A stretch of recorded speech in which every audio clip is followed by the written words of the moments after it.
Ibni Abbas radhiyallahu anhuma anna Rasulullah sallallahu alaihi wasallam qala, dari Ibni Abbas radhiyallahu anhuma anna Rasulullah sallallahu alaihi wasallam qala, bahwa sesungguhnya Rasulullah sallallahu alaihi wasallam bersabda, lau yu'ta an-nasu bid'awahum ladda'a rijalu amwala qaumin wa dima'ahum. Artinya Rasulullah Shallallahu Alaihi Wasallam bersabda, lau yu'ta, jika saja diberikan manusia semua tuntutannya atau semua pengakuannya, maka semua manusia akan, atau semua laki-laki atau semua orang akan mengaku harta-harta orang lain dan darah serta kehormatan orang lain. Lakinil bayyina alal mudda'i, tetapi untuk mengakui kepemilikan itu al-bayyinah lil alal mudda'i, diperlukan saksi bagi orang yang mengakui, wal yamina alaman angkar, dan sumpah bagi orang yang menyangkalnya. Hadisun hasan, hadis ini hasan. Jadi hadis ini mengartikan bahwa jika manusia, jika semua orang dipenuhi apa yang dia akuin, apa yang dia akuin kita penuhi, ya, maka semua orang pasti akan mengakui milik orang lain, hak orang lain. Oleh karena itu, ya, untuk mengakui kepemilikan yang diperoleh atau yang dipegang oleh orang lain, maka perlu saksi. Dan kalau kita mengingkari pengakuan itu atau mempertahankan barang itu, maka perlu sumpah. Hadis ini berkaitan dengan hukum yang harus ditetapkan oleh seorang hakim ketika ada perkara. Contohnya begini, si A punya motor, lagi naik motor, si A lagi naik motor. Tiba-tiba si B ngelihat itu motor, ngakuin, ini motor saya, ini motor saya. Udah cekcok tuh ribut. Yang megang motor nyangkanya ini punya dia, ada tiba-tiba orang ngaku-ngaku bahwa itu motor dia. Nah, berperkara tuh, ribut. Maka hakim harus memutuskan dua. Yang mengakuin harus punya saksi dua. Kamu ini ngaku motor kamu, iya. Mana saksinya? Oh, ini dua nih, dua orang. Nah, maka motor itu jadi milik orang yang ngakuin. Begitu. Kalau orang yang ngakuinnya itu tidak punya saksi, maka yang megang motor itu harus bersumpah. Sumpah, demi Allah, motor ini adalah milik saya. Nah, maka motor itu sah punya yang megang itu motor. Jadi hadis ini tentang bagaimana orang cara mengakui barang yang dipegang oleh orang lain. Contoh yang kedua begini, si A lagi naik motor, tiba-tiba si B ngakuin itu motornya. Ini motor aneh nih, kenapa yang dipegang?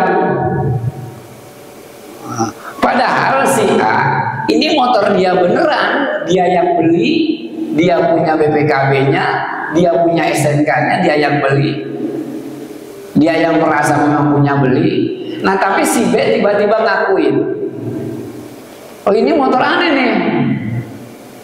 Nah diperkarakan di hakim. Akhirnya si B, kamu ngakuin itu motor kamu? Iya. Mana saksinya? Oh ini saya saksinya. Ada 2 orang. Maka motor si A yang dipegang si A diambil oleh si B. Walaupun motor itu sebenarnya punya si A. Karena kenapa? Karena si A udah punya, si B udah punya saksi. Seperti itu. Kalau si B nggak ada contoh, satu lagi contohnya. Maaf, si A, saya nggak mau menyebutkan orang-orangnya, khawatir ini si A lagi megang motor, tiba-tiba ada orang ngakuin, ini motor saya, gitu kan? Mana saksinya? Oh saya nggak punya saksi, tapi ini motor saya nggak punya saksi. Oh nggak bisa. Karena ente nggak punya saksi, ini tetap motor saya. Ditanya, ini benar motor ente? Betul. Coba ente bersumpah, demi Allah saya ini motor saya. Berarti motor ini dimiliki oleh itu yang megang, walaupun dia minjem dari si B tadi. Karena dia udah bersumpah.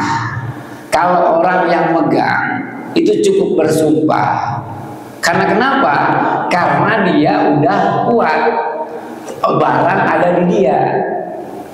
Tapi kalau orang yang mengakuin, itu harus ada saksi 2 minimal. Karena dia nggak kuat, karena dia nggak megang barang. Contoh lagi, satu lagi. Saya lagi tinggal di rumah. Ada orang datang, ini rumah aneh nih.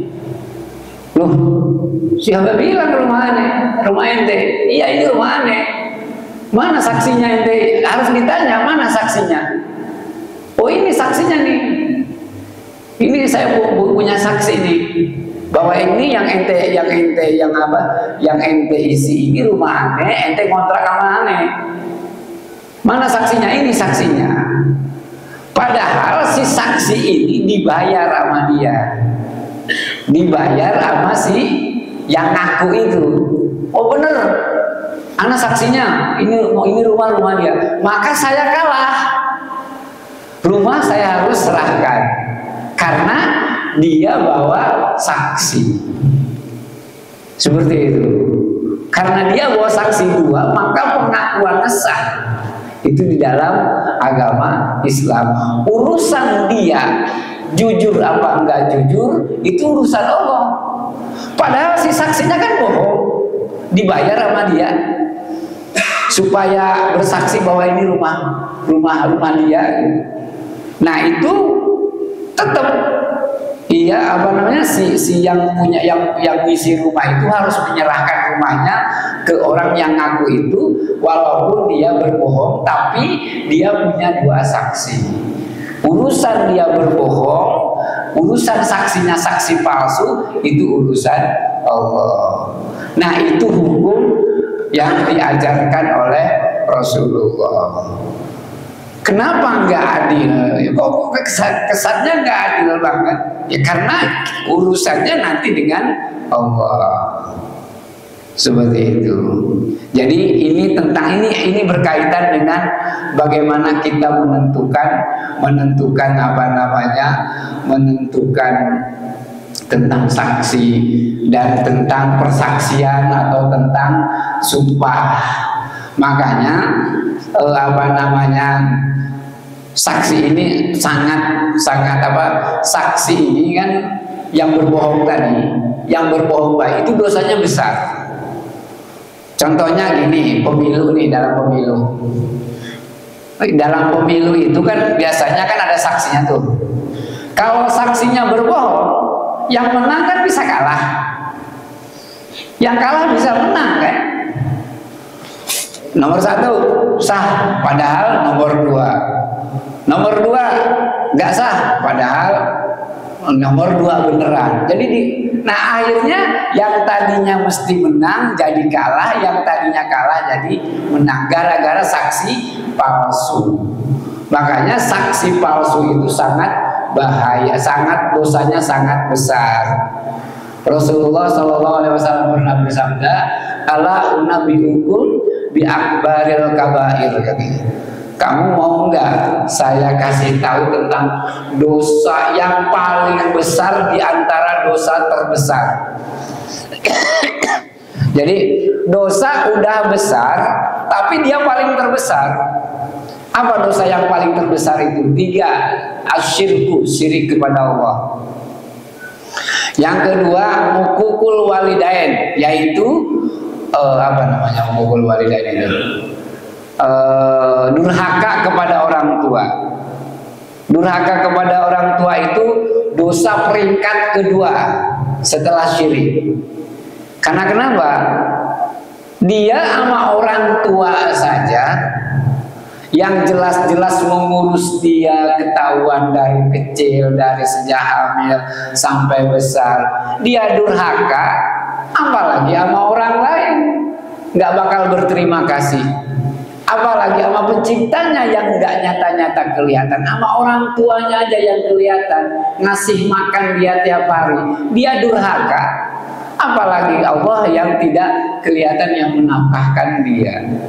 Nah itu makanya dosa yang kedua terbesar adalah durhaka kepada orang tua. Dosa yang ketiga yang paling besar adalah syahadatuz zur atau qauluz zur, yaitu saksi palsu. Saksi palsu itu dosa paling besar peringkat ketiga setelah durhaka kepada orang tua. Kenapa? Karena Imam Zahabi mengatakan orang yang bersaksi palsu itu menyebabkan orang yang menang jadi kalah, yang kalah jadi menang gara-gara saksi palsu. Dia berdosa sama yang memenangkan perkara. Berdosanya kenapa? Karena dia udah memberikan orang yang menang sesuatu yang haram. Dia juga berdosa sama yang orang yang kalah dalam perkara. Kenapa? Karena dia telah merebut haknya, memberikan kepada orang yang tidak haknya. Yang ketiga, dia dosa besar karena berbohong dan mengada-ngada, bahkan bersumpah palsu. Sumpah palsu itu apalagi atas nama Allah itu dosanya besar. Bahkan ada kafarahnya, yaitu harus puasa 2 bulan berturut-turut. Itu orang yang bersumpah atas nama Allah. Nah, bersumpah atas nama Allah tapi dia berbohong, dia mengada-ngada, itu dosanya besar. Kalau dia mau tobat, dia harus minta maaf kepada orang yang apa namanya dizolimin, orang yang membayar dia, orang yang apa namanya yang membayar dia, yang membuat dia menang perkara, dan dia harus bertobat menyesal, dan dia harus membayar kafarah. Itu saksi-saksi atau orang yang bersaksi palsu dan dia bersumpah bohong atas nama Allah Subhanahu wa taala. Nah itu, jadi apa namanya, itu hukum yang diterapkan oleh Rasulullah kepada umatnya. Makanya kata-kata Rasulullah tadi, kalau orang hanya mengaku aja, terus apa yang dia akuin dikasihin, dia ngaku ini langsung dikabulkan, kita kabulkan apa yang diakuin oleh orang, maka semua orang akan mengaku-ngaku kan harta orang lain. Makanya Rasulullah ngasih ketentuan, kalau mengakuin sesuatu harus ada saksinya 2. Kalau dia mempertahankan apa yang dia pegang, dia cukup bersumpah. Nah itu ketentuan dalam masalah perkara yang diberikan oleh Rasulullah kepada umatnya. Jamaah rahimakumullah, beda dengan zaman-zaman para nabi dulu.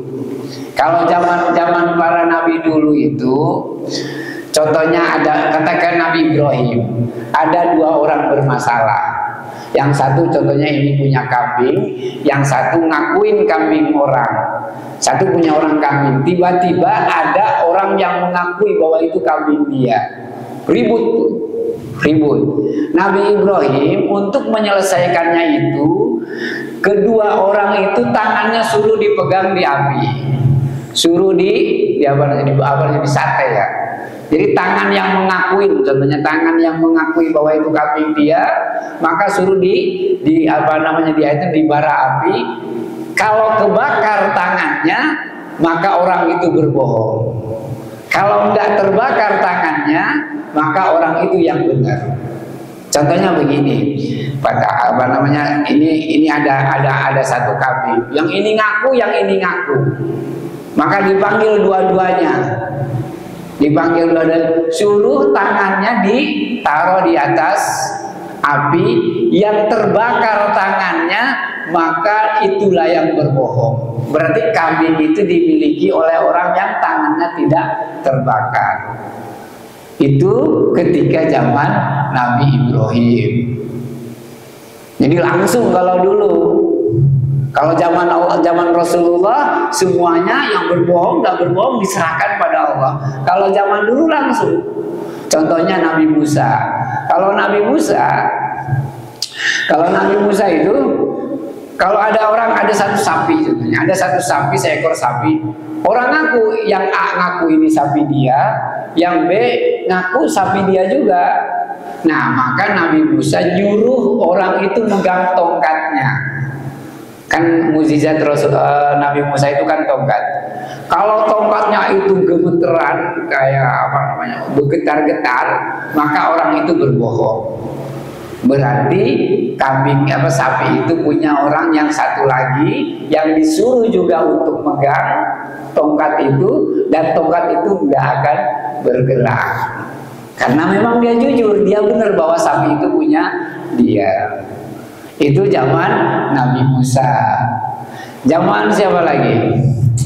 Zaman Nabi Sulaiman. Nabi Sulaiman lebih seru lagi. Kalau ada orang berperkara nih, contohnya ini rumah, yang satu ngaku, oh ini rumah saya, oh ini rumah saya, dipanggil aja itu sama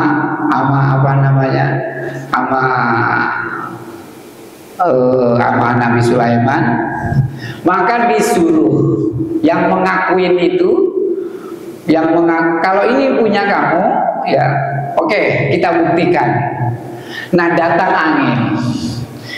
angin, maka kalau orang itu jujur, rumah itu diobrak-abrik sama angin, diangkat kayak tornado, itu diangkat ke atas, dibantingin gitu. Berarti yang ngakunya nggak jujur. Kalau yang ngakunya jujur, maka angin itu tidak akan menghancurkan barang yang disengketakan. Nah, itu zaman Nabi Musa.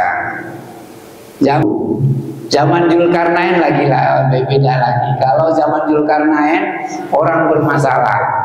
Ini contohnya ada sapi disengketain. Yang ini ngakuin bahwa ini sapi dia, yang ini ngakuin bahwa ini sapi dia. Satu-satu diuji. Kamu sekarang coba dibawa ke sungai, suruh nyebrang sungai dan duduk di atas sungai. Kalau orang itu nyebur, berarti orang itu bohong. Kalau orang itu bisa berjalan dan duduk di atas sungai, berarti orang itu jujur dan dia yang menang perkara. Nah, itu zaman Nabi dulu. Jadi kalau zaman Nabi itu sebagai mukjizat dari para nabi, dan kita perlu mempercayainya. Itu ada dalam kitab Jawahirul Uluhiyah. Dan kita karena itu mukjizat sebagai kekuatan yang diberikan atau kemampuan yang diberikan kepada para nabi untuk memperkokoh kenabian mereka. Jadi Itu makanya beda zaman Rasulullah dengan zaman nabi-nabi terdahulu.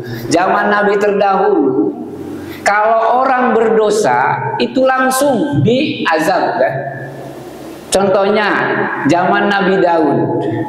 Zaman Nabi Daud itu orang kan hari Sabtu dilarang untuk apa itu? Nangkep ikan kan? Nangkep ikan. Malah dia orang-orang Bani Israel licik, apa ngotak-ngatik gitu loh, apa ngotak. Hari Jumatnya sore naro jaring, Sabtu sorenya diambil. Ya sama aja berarti Sabtu sore dia nggak, hari Sabtu dia ngambil nangkep ikan kan. Padahal oleh Nabi Daud dilarang untuk hari Sabtu dilarang untuk menangkap ikan. Akhirnya apa? Langsung dilaknat dan diazab oleh Allah menjadi monyet. Itu zaman, jadi langsung azab situ. Atau zaman Nabi Musa. Zaman Nabi Musa ada berapa orang? 9 atau berapa orang? Ada yang pengen melihat Allah langsung. Ada yang pengen melihat Allah langsung, maka oleh Nabi Musa itu dimarahin dan nggak boleh, tapi mereka tetap kekeh. Akhirnya dibawa ke tengah gurun dan disambar petir kan, dan mati semua ini. Jadi kalau zaman dulu ketika orang berdosa langsung diazab. Nah kalau sekarang zaman Rasulullah itu susahnya. Kita nggak ketahuan apakah kita berdosa apa nggak langsung diazab di dunia. Makanya susah di dunia sekarang itu untuk menentukan ini orang bener, ini orang kagak kan susah. Karena kenapa? Karena nggak langsung diazab, azabnya nanti di akhirat. Jadi yang disembunyikan oleh Allah itu ada 3. 1, apakah amal kita diterima? Yang kedua, apakah amal-amalan mana yang membuat kita nanti masuk neraka? Kita nggak dikasih tahu, dan itu susahnya. Dan yang ketiga, Allah menyembunyikan orang-orang kekasihnya dari apa namanya, dari halayak, orang-orang umum. Itu yang kita nggak tahu, amalan kita yang mana ini yang diterima oleh Allah. Kita kan nggak tahu, dan kita juga nggak tahu dosa mana yang membuat kita nanti akan terjerembab jatuh ke neraka. Nah kalau zaman dulu enak, langsung ketika dia berdosa langsung dia diazab. Nah itu susah. Jadi makanya kita mesti terus beristighfar, terus minta ampun kepada Allah. Selama kita berdosa, maka selama itu pula kita harus bertobat. Saya kan udah bertobat waktu kemarin, waktu saya masih muda, atau waktu saya nikah, atau waktu saya menjelang usia 40 tahun saya udah tobat. Sekarang nggak usah tobat lagi. Nggak bisa begitu. Selama kita berdosa, ya selama itu juga kita bertobat. Berdosa bertobat, berdosa bertobat, berdosa bertobat terus. Makanya istighfar itu harus terus dibacakan. Bahkan Rasulullah SAW istighfar selama 1 hari itu sebanyak, kalau nggak salah 70 ya, 70 atau 100 kali. Itu Rasulullah, apalagi kita. Mesti lebih dari itu. Nah itu tentang hukum bedanya antara hukum zaman-zaman Nabi dulu dengan hukum yang dibawakan oleh Rasulullah SAW. Dan kita harus yakin itu. Kita harus yakin itu, dan kita harus laksanakan. Apalagi kalau kita sebagai hakim. Seperti itu. Jadi dikatakan dalam surat Al-Maidah, man lam yahkum bima anzalallah faulaika humul kafirun. orang-orang yang tidak menjalankan aturan atau hukum yang diturunkan oleh Allah, maka orang itu adalah orang kafir.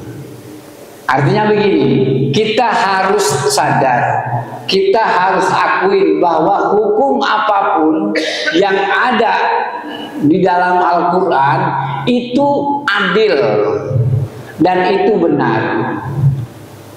Itu kita harus yakin. Kalau kita nggak yakin, kita sudah kafir. Contohnya begini, hukum zina. Hukum zina, orang yang masih belum nikah 100 kali dicambuk. Kalau orang sudah menikah itu dibunuh. Kita harus yakin bahwa hukum itu paling benar. Hukum mencuri harus dipotong. Hukum membunuh harus dibunuh. Kita yakin bahwa hukuman-hukuman itu adil dan memang benar. Kalau kita tidak yakin, berarti kita termasuk orang yang kafir. Seperti itu. Jadi kita harus yakin. Urusan kita melaksanakan nggak melaksanakan, semuanya kan disyariatkan, diserahkan kepada yang berkuasa atau yang ulil amri atau pemerintah yang berkuasa di mana kita tinggal. Tapi kita harus yakin. Nah, yang kedua, ada lagi waman lam yahkum bima anzalallah faulaika humuz zalimun. Ada lagi orang orang yang yakin bahwa hukum Allah itu benar dan adil, tapi kagak dilaksanain. Dia yakin saja, oh yakin. Contohnya hakim lah, hakim. Hakim itu kan tahu persis. Hakim contohnya atau yang menentukan itu kan hakim juga. Bahwa kalau mencuri itu harus dipotong. Ya, kalau dia berzina harus dibunuh. Tetapi dia tidak melaksanakan itu. Yang membunuh, contohnya kasus kemarin mutilasi, tuntutannya kalau enggak 15 tahun penjara itu seumur hidup. Kan penjara, bukan dibunuh.